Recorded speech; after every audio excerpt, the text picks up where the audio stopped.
नमस्कार। Think tank पर आप सभी का स्वागत है। जैसा कि हम जानते हैं, नुपुर शर्मा का एक जो बयान सामने आया था, जिसके बाद ये मुस्लिम समुदाय के लोग नुपुर शर्मा को लेकर, नुपुर शर्मा के जो बयान था उसको मुद्दा बनाकर जिस प्रकार भारत में हिंसा फैलाने की कोशिश कर रहे थे और ये जाल बुना जा रहा था, उसी जाल में आज ये लोग खुद फंस गए हैं। इसी के बारे में चर्चा करते हैं और आगे बढ़ते हैं। जैसा कि मैंने पहले भी बताया है कि नुपुर शर्मा का जो प्रकरण चल रहा था, तो उसमें ये जो मुस्लिम समुदाय के लोग हैं, नुपुर शर्मा का बयान आया 26 मई को, जिसके बाद इन्होंने हिंसा करना स्टार्ट किया 3 जून को। इतने दिनों बाद क्यों? क्योंकि यह एक सोची समझी साजिश थी नुपुर शर्मा बयान को मुद्दा बनाकर भारत में हिंसा फैलाने की। उन्होंने हिंसा के लिए जो भारत के अलावा मुस्लिम समुदाय के जो देश हैं, मुस्लिम देश हैं, उनमें इस बात को वायरल किया, इसका मुद्दा बनाया, उन तक पहुंचाया, जिससे कि वो भड़के और वो इसके खिलाफ एक्शन ले, कुछ बोले। जो लोग भारत को अपना मानते ही नहीं हैं, इस मुद्दे को बाहर फैलाने की ज़रूरत ही क्या थी? ये लोग, इससे पता चलता है कि भारत को अपना मानते ही नहीं है, क्योंकि अपने देश की बात अपने देश में सुलझानी चाहिए थी। इसको बाहर ले जाने का मुद्दा बनता ही नहीं है। इसके अलावा भी इन लोगों को पता था कि 3 जून के दिन जो भारत के प्रधानमंत्री हैं वो कानपुर में मौजूद होंगे, राष्ट्रपति मौजूद होंगे, राज्यपाल मौजूद होंगे और गवर्नर मौजूद होंगे जो कानपुर में।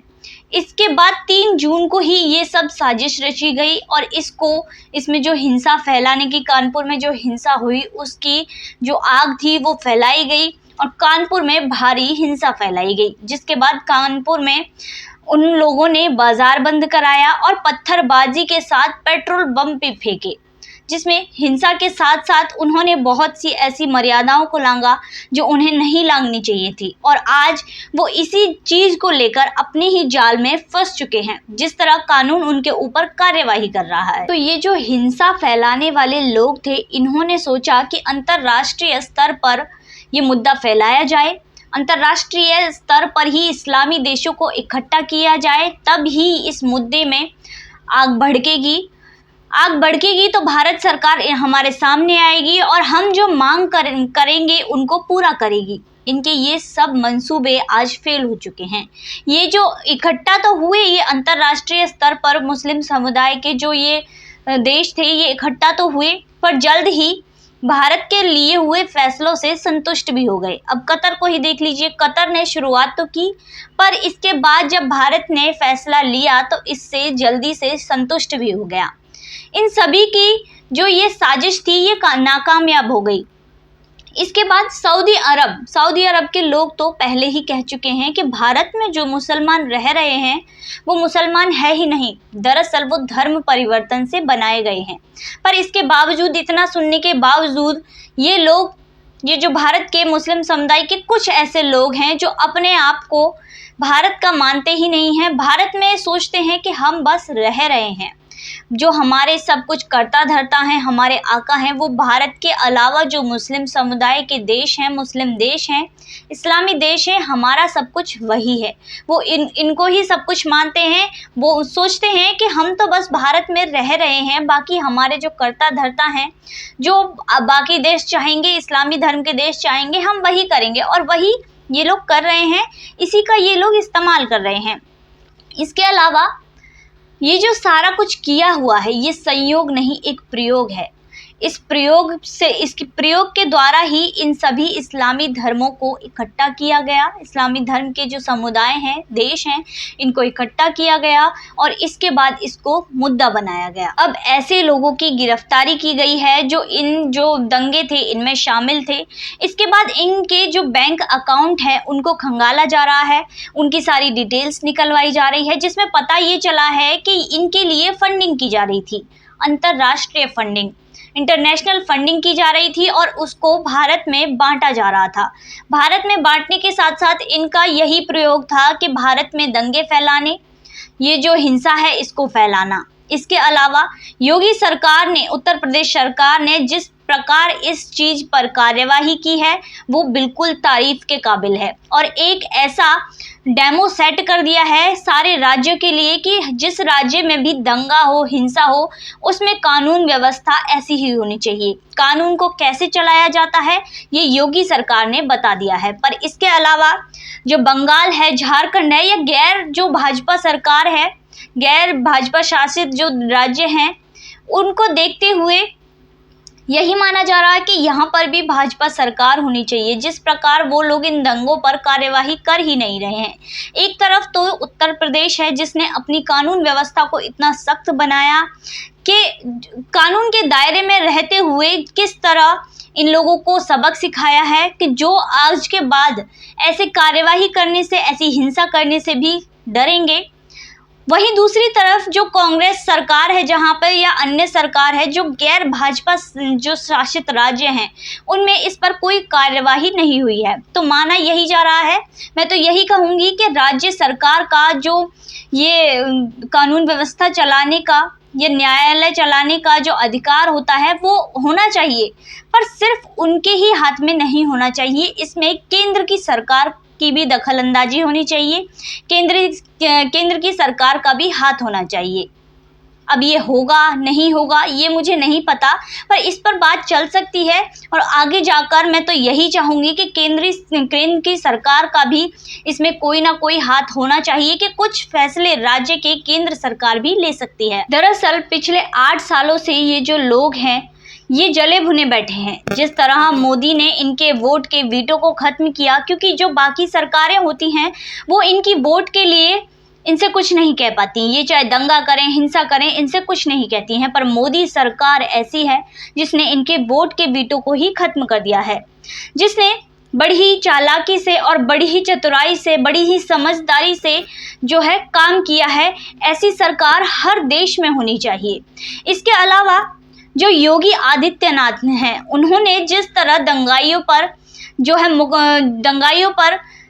मुकदमे किए, जिस तरह उन पर अनुशासन लगाने के लिए, प्रतिबंध लगाने के लिए उन्होंने ऐसी कार्यवाही की है, जिन्होंने हिंसा की है, कानून के दायरे में रहते हुए कानून की ही मदद से उन्होंने उनकी जो अवैध संपत्तियां हैं उनको गिराया है। चाहे वो कानपुर हो, चाहे वो प्रयागराज हो या सहारनपुर हो, कोई भी जगह हो, योगी सरकार ने, योगी आदित्यनाथ ने इस तरह उन पर कानून के दायरे में रहते हुए शिकंजा जो बुना है, जिस जाल को वह बुन रहे थे उसमें ही वो आकर फंस गए हैं। उनकी सारी अवैध संपत्ति जो उनके पास थी उन पर बुलडोजर चला दिया है और उन सब को गिराया जा रहा है। तो ये एक डेमो है, ये एक मॉडल है जो हर राज्य में होना चाहिए। ऐसी ही कानून व्यवस्था हर राज्य में होनी चाहिए। लेकिन जिस तरह राजनीतिक को आधार बनाकर इन गुंडों से और माफियाओं से जो बदला लेने का, जो इनसे निपटने का जो आधार इन्होंने निकाला है, जो तरीका निकाला है, वो तारीफ के काबिल है।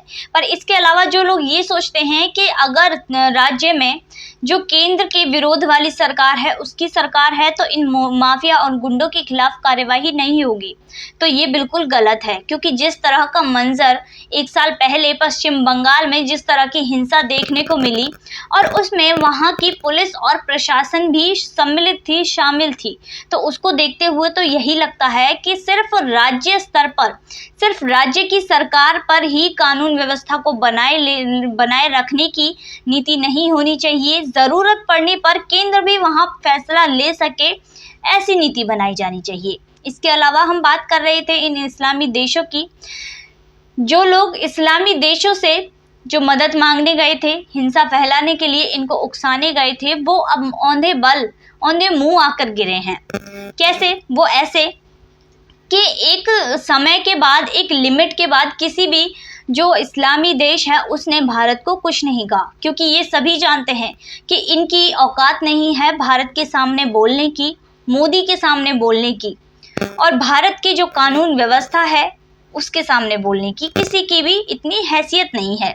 इन्होंने वो बोला।